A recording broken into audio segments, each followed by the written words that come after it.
Estamos a continuar o estudo desta maravilhosa carta de Paulo à Igreja de Jesus em Roma. É uma carta de elevado nível, muito profunda.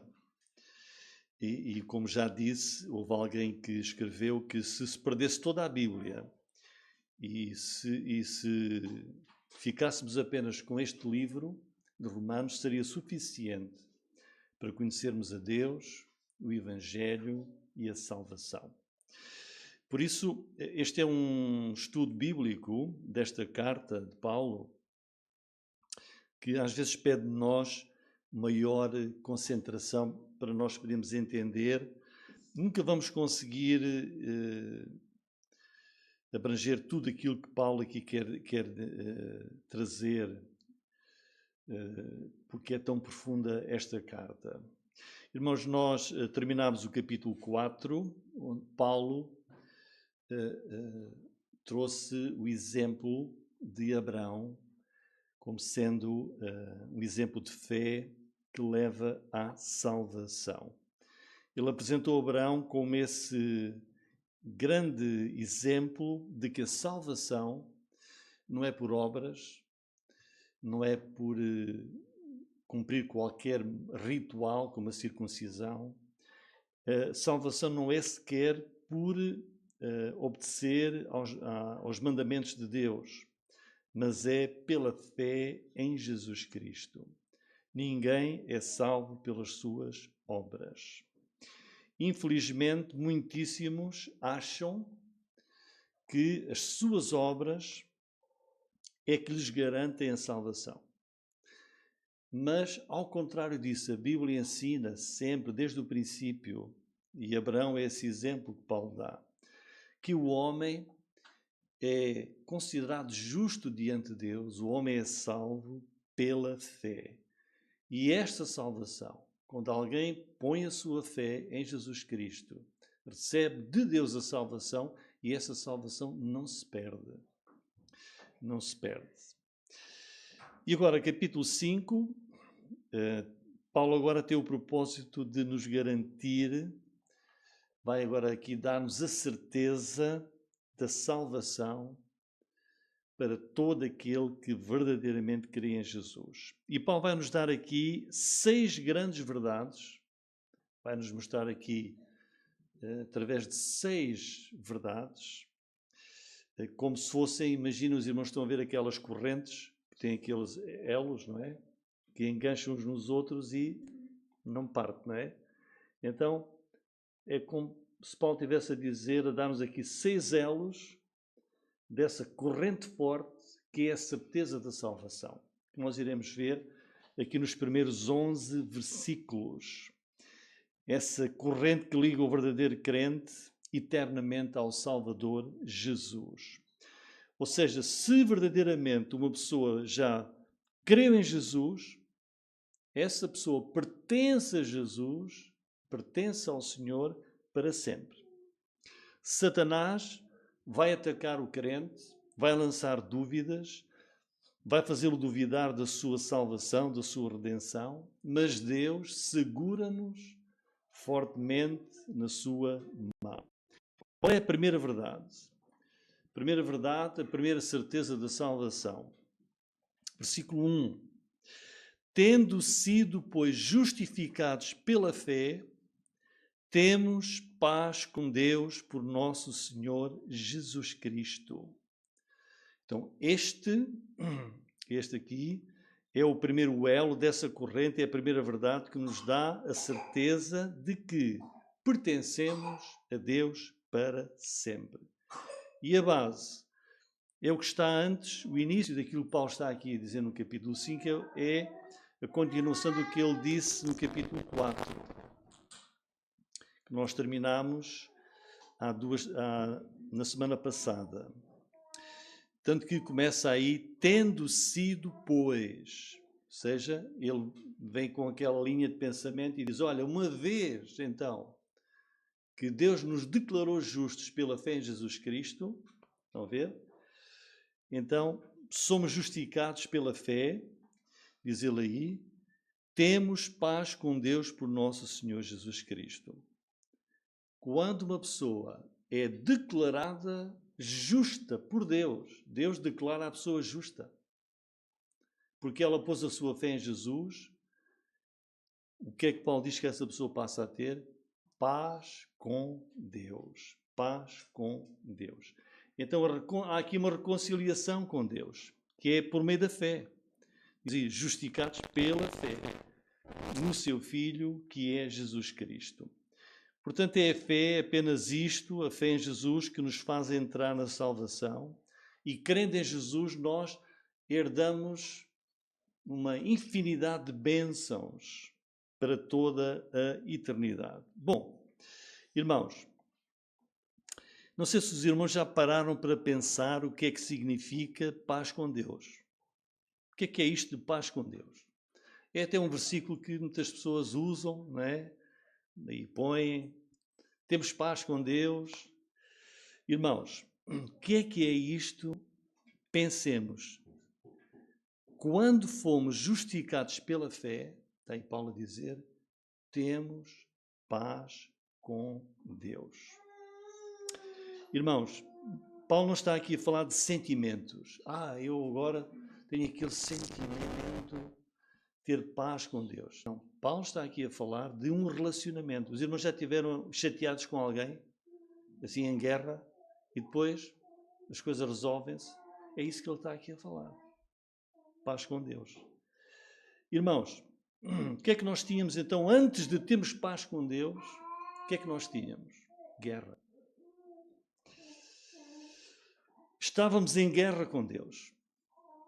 Irmãos, antes de termos paz com Deus, porque cremos em Jesus, Deus era nosso inimigo. Nós éramos inimigos de Deus. Mas, por causa dessa justificação pela fé, então fomos trazidos para um relacionamento de paz verdadeira. Apenas por causa, está aí, justificados pela fé, apenas por causa da fé em Jesus, é que temos paz com Deus. A guerra entre nós e Deus acabou. Por causa da fé de uma pessoa, com uma fé dessa pessoa em Jesus, essa pessoa alcançou uma reconciliação. As relações com Deus foram restauradas, se os irmãos têm a entender. E é exatamente neste ponto que a maioria das pessoas não compreende, a maioria das pessoas não entende a essência deste texto. O que é que as pessoas todas dizem? Mas eu nunca estive em guerra com Deus. Eu gosto de Deus. Eu sou religioso. Eu não tenho nada contra Deus. A Bíblia diz que Deus é Pai. A Bíblia diz que Deus é amor. E as pessoas vivem embaladas nesta ideia. E nós, se calhar, também erramos muito quando mandamos assim um versículo, temos paz com Deus. Irmãos, não é isso que Jesus diz. Não é isso que a Bíblia diz. O que é que Jesus diz? O que é que a Bíblia diz? Diz isto, irmãos, e tomem nota. A Bíblia diz isto e é verdade. Deus é teu inimigo. Se não és crente, Deus é teu inimigo. Podes não estar consciente disso. E tu és tão inimigo de Deus, e Deus está tão em guerra com aquela pessoa que não é crente, que um dia Deus vai pegar nessa pessoa e vai lançá-la no inferno. Pois. Mas eu não tenho nada contra Deus, eu até sou religioso. Se não creres em Jesus, Deus é teu inimigo. E um dia Deus vai te lançar no fogo eterno para sempre. É assim que Deus está em guerra contigo. e deverias entender esta guerra de Deus contigo. Irmãos, Paulo está a escrever esta carta aos Romanos sobre o Evangelho. Como é que ele começa? Ele começa a falar da ira de Deus sobre o mundo inteiro. Irmãos, Deus é teu inimigo, quer tu estejas consciente disso ou não. Olha aí, versículo 10. Porque se nós, sendo inimigos, fomos reconciliados. Agora tu que creste foste reconciliado, mas eras inimigo. Qualquer pessoa que hoje vive num mundo que não é crente em Jesus é inimiga, e Deus é inimigo dessa pessoa. E Deus está tão em guerra com essa pessoa que um dia vai pegar nela e vai lançá-la eternamente no inferno. E talvez isto então mude a nossa perspectiva quando nós lemos aqui. Tendo sido, pois, justificados pela fé, tenho paz com Deus, porque antes não tinha. Irmãos, Deus está em guerra com o ímpio, Deus é o inimigo do descrente, Deus Santo é o inimigo do pecado, Deus Santo é inimigo de Satanás. E aliás, irmãos, Jesus diz que o descrente não é filho de Deus. Jesus diz é filho do diabo. Pertence ao domínio de Satanás. Deus está em guerra com o domínio de Satanás. E esse é o ponto que Paulo está aqui a dizer. Tendo sido justificados pela fé, temos paz com Deus. Só nesse momento, irmãos. Deus está em guerra com aqueles que não conhecem Jesus. E a grande ilusão do mundo, e às vezes daquilo que os crentes passam, que Deus é só amor. Vamos ver alguns versículos, irmãos. Leiam a Bíblia, onde é que diz que Deus é amor. Diz lá em 1 João, diz, João a escrever filhinhos. Ele está a escrever para quem? Para crentes. Deus é amor. Sim. Mas Deus é amor, sempre amor. Deus não muda, mas Deus é santo e Deus é justo. Olha, vamos ler vou ler apenas alguns. Isaías 13:9. Eis que vem o dia do Senhor horrendo, com furor e ira ardente, para pôr a terra em assolação e dela destruir os pecadores. Então Deus não é amor? Sim. Efésios 5:6. Ninguém vos engane com palavras vãs, porque por estas coisas vem a ira de Deus sobre os filhos da desobediência. Lamentações 3:22. Um versículo que nós também muito usamos, mas meditemos bem nele. As misericórdias do Senhor são a causa de não sermos... sim! Se não fosse a misericórdia de Deus, Deus consumia-nos todos. Porque as suas misericórdias não têm fim. Então, irmãos, Deus não está do lado dos pecadores, Deus não está do lado dos que rejeitam a Cristo, ninguém se iluda, Deus é o inimigo deles, de tal maneira que vai, com a sua ira, com o seu furor, castigá-los no lago de fogo para sempre. E é com isto em mente que nós chegamos aqui a Romanos capítulo 5, que então faz mais significado. Temos paz com Deus. Assim soa melhor quando nós entendermos quem Deus é e aquilo que Deus vai fazer. Se o ímpio não se converter, dizer, que bênção maravilhosa, eu tenho paz com Deus. Eu tenho paz com Deus. E assim, isto soa muito melhor ao nosso coração e é um alívio. Irmãos, e temos paz com Deus não é que nós tenhamos feito alguma coisa para obter esta paz com Deus. Não foi qualquer coisa que fizemos da nossa parte, mas foi algo que alguém fez por nós. Versículo 1. Por nosso Senhor Jesus. Não diz aí, temos paz com Deus pelas boas obras que eu tenho feito. Não. Só tenho paz com Deus por causa de Jesus Cristo. irmãos. Foi a obra perfeita de Jesus na cruz. Deus derramou a sua fúria, Deus derramou a sua ira sobre Cristo na cruz. Jesus pagou a nossa culpa. É o que diz o fim do versículo 1. Em Cristo foi feito o pagamento completo. A ira de Deus foi acalmada. Deus ficou satisfeito. Olha, veja o que diz Colossenses 1:20. Se o Daniel pode pôr ali Colossenses 1:20.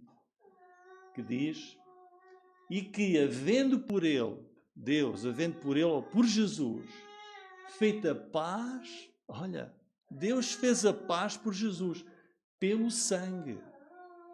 Deus só aceitou o sangue de Jesus. Por meio dele reconciliar-se consigo, olha, a ira de Deus, do Deus Santo, era de tal ordem que foi preciso o sangue de Jesus para que reconciliasse consigo mesmo todas as coisas, tanto as que estão na terra como as que estão nos céus. Se não fosse Jesus, não havia reconciliação nem paz com Deus. É pela fé, irmãos. Portanto, a primeira certeza da salvação. Temos paz com Deus. Deus já está reconciliado connosco. E por isso eu posso dizer, obrigado, Senhor. Tu te reconciliaste comigo. Isso é a certeza que nós podemos ter da nossa salvação. Em segundo lugar, versículo 2, pelo qual, está a falar de Jesus, também, olha o que é que nós temos mais por Jesus. Temos entrada pela fé a esta graça, na qual estamos firmes e nos gloriamos na esperança da glória de Deus. Então a primeira verdade da certeza da salvação é: já tenho paz com Deus. Deus já se reconciliou. Mas a segunda é a graça de Deus na qual estamos firmes. Uma vez mais é pelo qual que é Jesus. Tudo é por causa de Jesus, tudo é por causa da fé nele. Mas agora vejam esta expressão maravilhosa. Pelo qual, ou seja, por Jesus, também temos entrada. Irmãos, se puderem, sublinhem essa palavra na vossa Bíblia. Temos entrada. Ou temos acesso. Temos entrada à graça de Deus. Temos entrada ao favor de Deus. Temos o privilégio de nos aproximarmos de Deus. Ter entrada é que, olha, está ali uma porta, está ali uma barreira, ninguém pode passar. Mas eu tenho entrada. Irmãos, já viram que nós queremos entrar em certos sítios e não podemos, sei lá, não somos sócios, não pagamos as cotas, olha, não é para os portugueses, ou não é para os brasileiros, não temos entrada. Mas eu queria, mas é a coisa mais importante da minha vida, mas não tens entrada. Mas agora diz, por Jesus temos entrada. Temos acesso. Nós olhamos para pessoas importantes no mundo e o quão difícil, é impossível chegar àquela pessoa. Mas Jesus deu-nos entrada ao favor de Deus que nos salva. E esta é uma palavra, irmãos, temos entrada. É uma palavra monumental, é uma palavra impressionante, é uma palavra até chocante. Porquê? Se nós pensarmos, mas eu tenho entrada a quem? Eu tenho entrada? É incompreensível, irmãos, esta expressão aqui. Nem sequer nós podemos imaginar que alguém na Terra, possa ter entrada, possa ter acesso a um Deus que é totalmente santo e inacessível. Vejam 1 Timóteo 6,16. 1 Timóteo 6,16 diz assim. Aquele, está a falar de Deus, aquele que tem ele só a imortalidade. Onde é que Deus habita? Na luz inacessível, a quem nenhum dos homens viu nem pode ver, ao qual seja honra e poder sempre eterno. Deus é um Deus santo e inacessível. E está aqui Paulo a dizer, olha, mas por Jesus tens entrada, tens acesso a esse Deus. Os irmãos querem ver Como é que é este Deus inacessível? Vamos ver um pouco em Êxodo, capítulo 19, quando Deus estava no Monte Sinai, a dar a sua lei ao povo que tinha libertado do Egito. E lá Deus diz, não se aproximem do monte, ou morrerão. Vamos ver ali. Eu vou acompanhar aqui este trecho, este capítulo 19, excepcional, onde Deus convocou o povo para ouvir a própria voz de Deus a dar a lei. E diz lá no versículo 10, disse também o Senhor a Moisés, vai ao povo, santifica-os hoje e amanhã, e lavem eles as suas roupas. O povo ia ouvir a voz de Deus.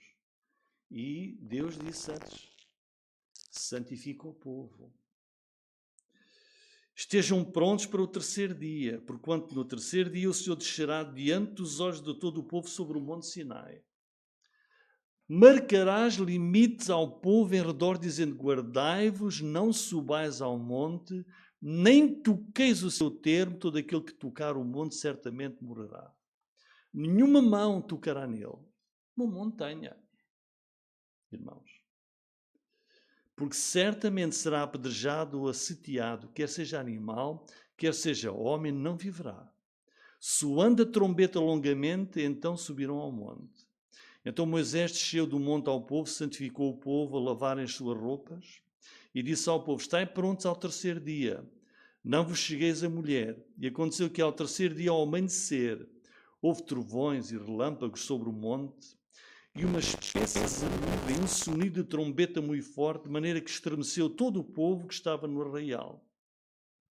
E Moisés levou o povo fora do arraial ao encontro de Deus, e puseram-se ao pé do monte, e todo o monte Sinai fumegava, porque o Senhor descera sobre ele em fogo, a sua fumaça subiu como fumaça de uma fornalha, todo o monte tremia grandemente, o sonido da trombeta ia crescendo cada vez mais. Moisés falava, Deus lhe respondia em voz alta, e descendo o Senhor sobre o monte Sinai, sobre o cume do monte, chamou o Senhor a Moisés ao cume do monte, e Moisés subiu.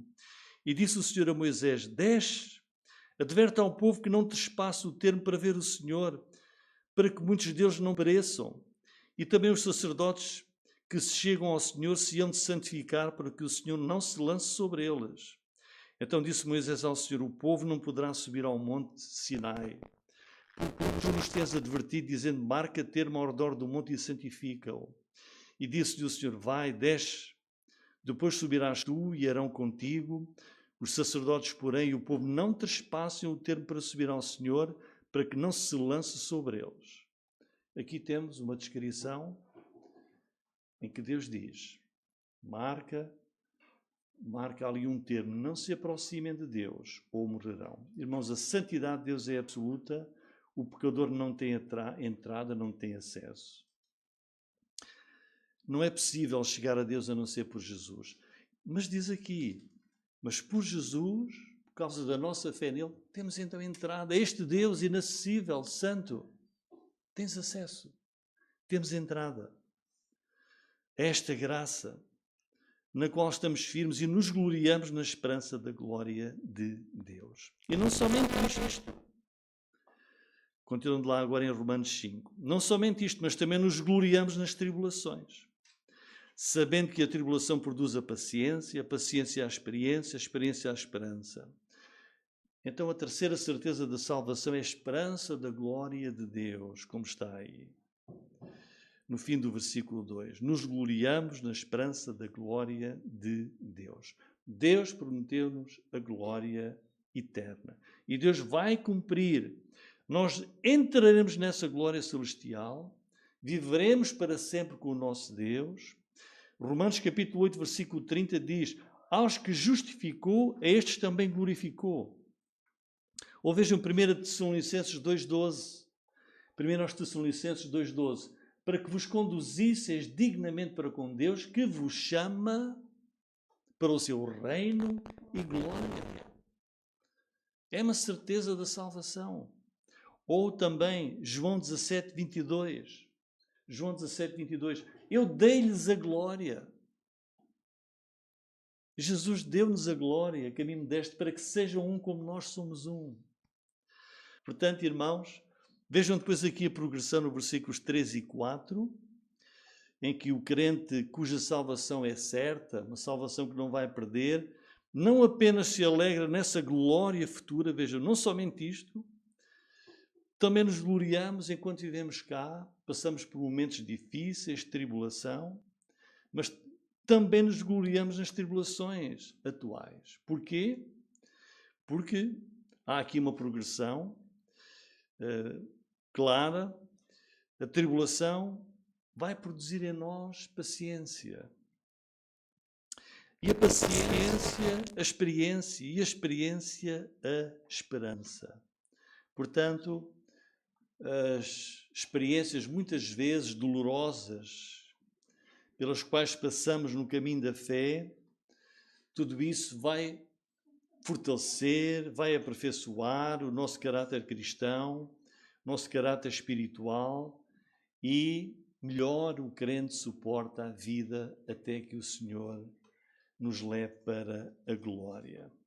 Versículos 5 até 8, outra certeza da salvação é possuir o amor de Deus. Vejam, a esperança não traz confusão, porquanto o amor de Deus está derramado em nossos corações pelo Espírito Santo que nos foi dado.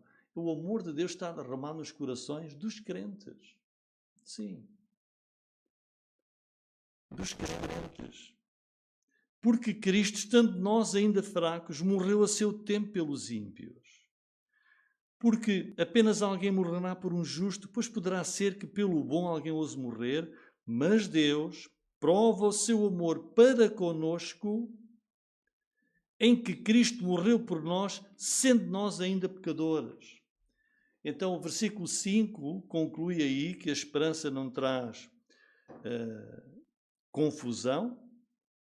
A esperança que temos na glória não nos confunde, não nos desilude, não nos envergonhamos de Deus, confiamos no Senhor.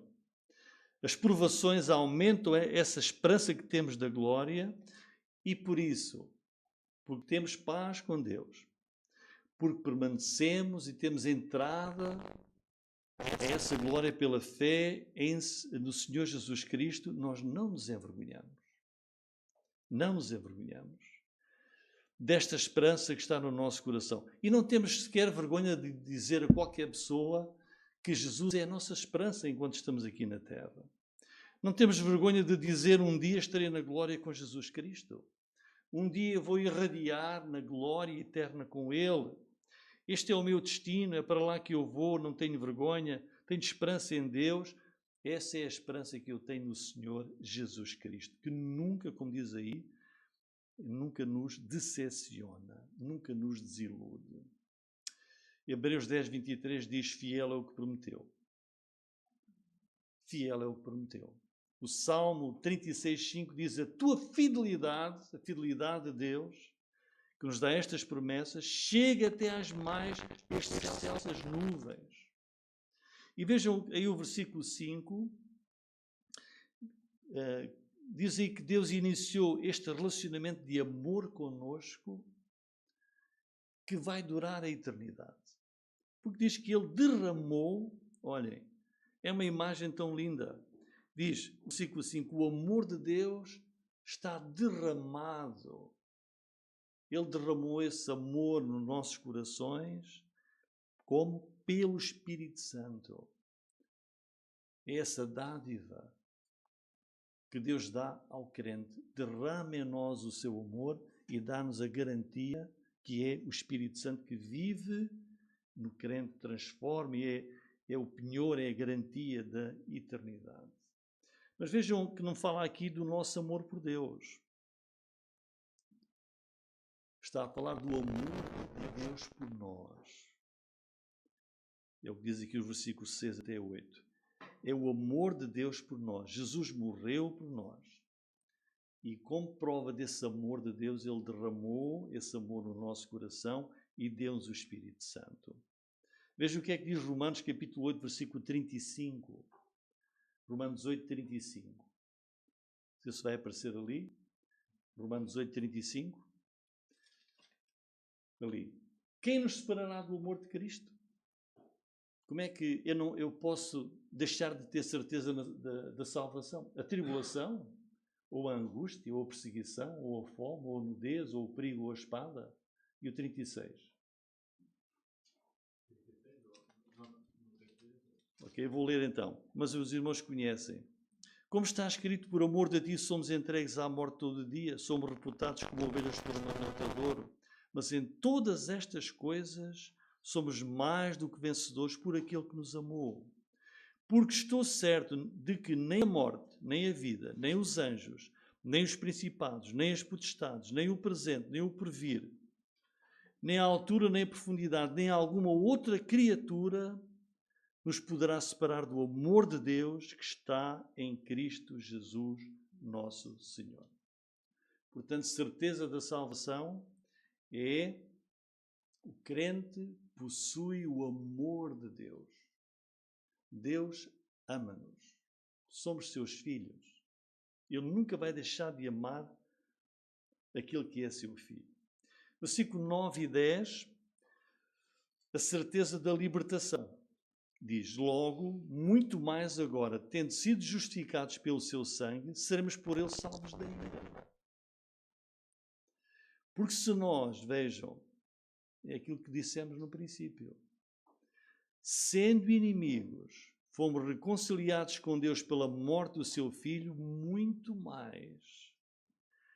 Tendo já sido reconciliados, seremos salvos pela sua vida. Então, Paulo está aqui a falar do passado, do presente e do futuro. Deus já nos deu o maior presente que o seu amor poderia dar. Deu o seu Filho, que morreu, diz aí, que morreu por nós. Deus já nos deu, como prova desse amor, o Espírito Santo que Ele derramou em nossos corações. Também. É o maior presente que nós poderíamos ter da parte do nosso Deus. Então, se já fomos justificados, diz aí, versículo 9, justificados pelo seu sangue. Deus declarou-nos justos, não por qualquer obra que nós fizemos. É por causa do sangue do seu Filho Jesus Cristo. Então, logo, diz aí, logo, o que é que nós temos? Seremos salvos da ira. Mas quem não crê em Jesus não está salvo da ira de Deus. Quem não crê no valor do sangue de Jesus Cristo, que foi derramado para a purificação do nosso pecado, não está salvo da ira de Deus. Mas o crente está salvo da ira. Porque se nós, sendo inimigos, fomos reconciliados, vejam, pela morte do Filho, então, estando já reconciliados, seremos salvos pela vida de Jesus Cristo. E aqui fala da sua ressurreição. Estão a ver? Fomos justificados pelo sangue, ou seja, pela morte de Jesus, e somos reconciliados e salvos da ira de Deus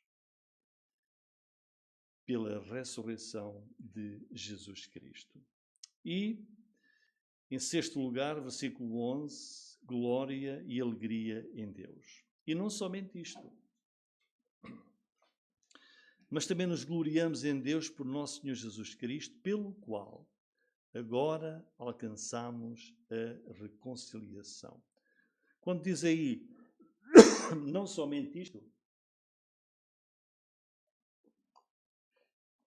Paulo está a dizer que Deus tem sempre muito mais para nós. Estão a ver?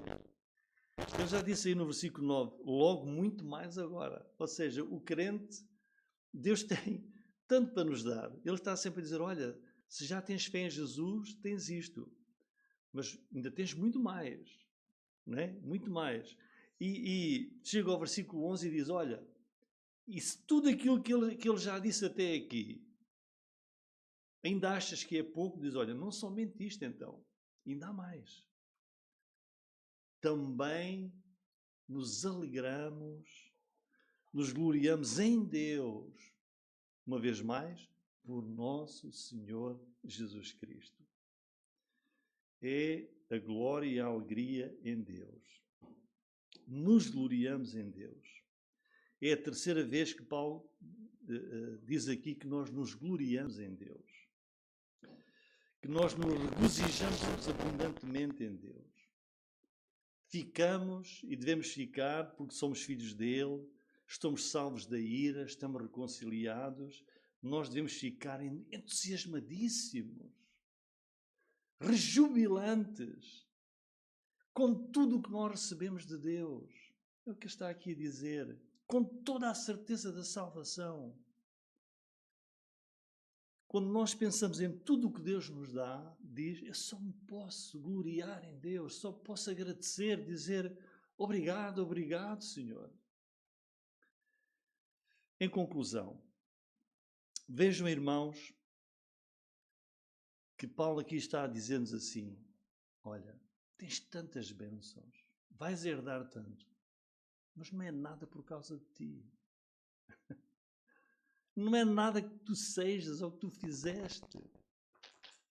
Não. É tudo por causa de Jesus. Estamos muito alegres por causa de Jesus. E porquê é que eu estou alegre? Eu alcancei a reconciliação com Deus. Eu tenho paz com Deus. Estou salvo da ira. Eu tenho entrada, tenho acesso ao favor, à graça de Deus. Eu tenho esperança nessa glória. Por isso, só me posso gloriar em Deus. É a alegria da reconciliação, em que Deus substituiu ira por paz, ira por amor, para sempre. Para sempre. Estamos seguros, a ira de Deus foi afastada daquele que crê. Deus derramou o seu amor e deu-te o Espírito Santo. Então a pergunta final é, já tens a alegria da salvação? Já tens entrada? Já tens acesso?